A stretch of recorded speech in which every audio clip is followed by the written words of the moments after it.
64개국으로 늘려도 중국은 월드컵에 가지 못한다. 월드컵 참가국이 크게 늘어나면 중국도 자연스럽게 본선에 갈 것이라는 이야기가 자주 나온다. 하지만 BBC의 분석은 정반대의 결과를 보여줬다. 2026 북중미 월드컵이 끝난 뒤 피파는 2030년 월드컵부터 참가국을 64개국으로 확대하는 방안을 검토하고 있다. 현재 월드컵은 48개국 체제로 운영되지만 64개국 확대안이 현실화되면 역대 가장 많은 국가가 본선 무대를 밟게 된다. 확대 이유는 명확하다. 더 많은 국가에 출전 기회를 제공하고 축구 저변을 넓히겠다는 것이다. 하지만 BBC는 현재 각 대륙 예선 성적을 기준으로 64개국 체제를 적용한 가상 시뮬레이션을 진행했다. 결과는 예상 밖이었다. 중국은 여전히 탈락이었다. 64개국 체제가 되면 아시아 출전권은 현재보다 크게 늘어난다. 기존보다 증가해 약 11.5장의 출전권이 배정될 가능성이 높다. 이 경우 추가로 본선에 오를 가능성이 있는 팀으로는 인도네시아, 오만, 아랍에미리트, 이라크, 카타르 등이 거론됐다. 하지만 중국은 추가 티켓 경쟁에서도 밀렸다. BBC는 현재 중국의 국제 경쟁력으로는 출전권 확대만으로는 본선 진출이 어렵다고 분석했다. 이는 단순히 순위 문제가 아니다. 한국, 일본, 이란,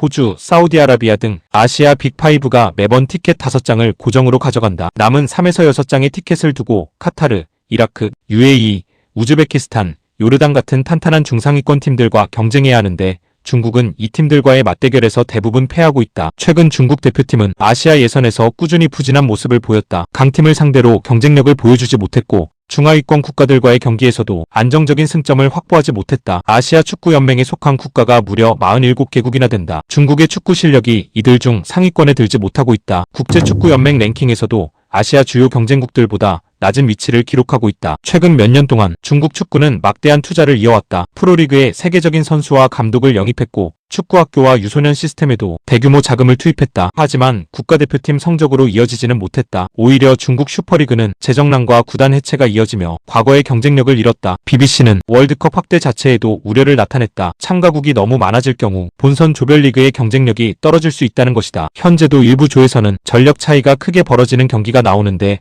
64개국 체제가 되면 이런 현상이 더욱 심해질 수 있다고 전망했다. 또한 본선이 사실상 또 하나의 예선전처럼 변할 가능성도 지적했다. 월드컵의 가장 큰 가치 가운데 하나는 본선 진출 자체가 어려운 무대라는 점이다. 하지만 참가국이 지나치게 늘어나면 본선 진출의 상징성과 긴장감이 줄어들 수 있다는 것이다. 일부 축구 관계자들도 똑같은 우려를 내놓고 있다. 출전국 확대는 축구 저변 확대에는 도움이 될 수 있지만 대회 수준과 흥행, 경기질을 유지하는 것은 또 다른 과제라는 것이다. 중국 사례는 이 논란을 가장 잘 보여준다. 많은 사람들은 출전국이 늘어나면 자동으로 중국이 본선에 오를 것이라고 예상했다. 하지만 BBC 분석은 그렇지 않다고 결론 내렸다. 결국 월드컵 진출은 티켓 숫자가 아니라 실력으로 결정된다는 것이다. 출전권이 아무리 늘어나도 국제 경쟁력이 부족하면 본선 진출은 어렵다. BBC는 마지막으로 월드컵 확대보다 더 중요한 것은 각 나라의 축구 경쟁력 향상이라고 강조했다. 출전국을 늘리는 것만으로는 강한 대표팀이 만들어지지 않는다. 유소년 육성, 리그 경쟁력, 지도자 시스템, 국가대표 운영까지 축구의 기본이 갖춰져야 월드컵 무대에 설 수 있다는 것이다. 64개국 월드컵, 더 많은 나라에게 기회가 열릴 가능성은 있지만 중국에게는 아직도 월드컵 본선이 멀게만 보이고 있다.